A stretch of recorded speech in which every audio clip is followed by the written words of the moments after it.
রাজশাহী বিশ্ববিদ্যালয়ে শিক্ষক, কর্মকর্তা ও কর্মচারীদের সন্তানকে পোষ্য কোটায় ভর্তির সিদ্ধান্তের প্রতিবাদে শিক্ষার্থীদের বিক্ষোভে উত্তাল ক্যাম্পাস। এ নিয়ে শিক্ষকদের লাঞ্ছিত করার অভিযোগও উঠেছে। এর প্রতিবাদে আজ কর্মবিরতি ঘোষণা দিয়েছে শিক্ষক, কর্মকর্তা, কর্মচারী সমিতি। বান্ডেল থাকলে প্রতি সেনমানিতে টাকা বাঁচবে। বিকাশ সেনমানি বান্ডেল কিনে জিতুন প্রতি লেনদেনে। পোষ্য কোটা পুনর্বহালের ঘটনায় আবারও উত্তপ্ত রাজশাহী বিশ্ববিদ্যালয়। শিক্ষক শিক্ষার্থীদের মধ্যে ধস্তাধস্তি থেকে শুরু করে উপাচার্যকে অবরুদ্ধ করার ঘটনাও ঘটে শনিবার। এক পর্যায়ে উপাচার্যের বাসভবনের প্রধান ফটক ভাঙারও চেষ্টা করেন বিক্ষুব্ধ শিক্ষার্থীরা। তারা বলছেন, ক্যাম্পাসের পরিস্থিতি অস্থিতিশীল করতে একটি চক্র কাজ করছে।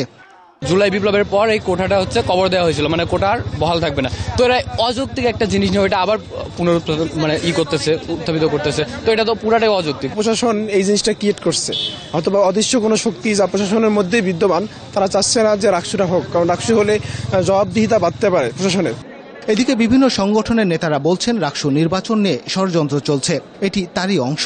প্রশাসনের নোংরা রাজনীতি মেনে নেওয়া হবে না। দুটি স্পেসিফিক দাবি, এই দুটি দাবির পালন না হওয়া, মানে আদায় না হওয়া পর্যন্ত আমরা আছি। প্রশাসন আমাদের যেটি জানিয়েছে সেটি হচ্ছে যে তারা যদি পোষ্য কোটা তুলে নেয়, কর্মকর্তা কর্মচারীরা কর্মবিরতিতে যেতে পারে এবং রাকসু নির্বাচন তারা দিতে পারবে না। তো আমাদের যে সংখ্যাটি ছিল যে রাকসু নির্বাচনকে বানচাল করা এবং রাকসুকে ঢাল হিসেবে ব্যবহার করা, তারা আজকে এটাকে সত্যি হিসেবে প্রমাণ করলেন। রাকসুকে ঘিরে কিন্তু যে ধোঁয়াশাটা তৈরি হয়েছে, সেই ধোঁয়াশাটা কিন্তু ছিল না। আমরা কিন্তু একটা নির্বাচনী আমেজের মধ্যে ছিলাম, কিন্তু আজ যে পরিস্থিতি হয়েছে, আগামীকাল পূর্ণ কর্মদিবস, বিরতি গিয়েছেন শিক্ষক কর্মচারীগণ। সেক্ষেত্রে কিন্তু অনেক শিক্ষার্থী দেখা যাচ্ছে কাল সকাল থেকে বাড়িতে যাওয়া শুরু করবে। সেই ক্ষেত্রে কিন্তু আমাদের রাকসু হুমকির মধ্যে পড়ে যায়।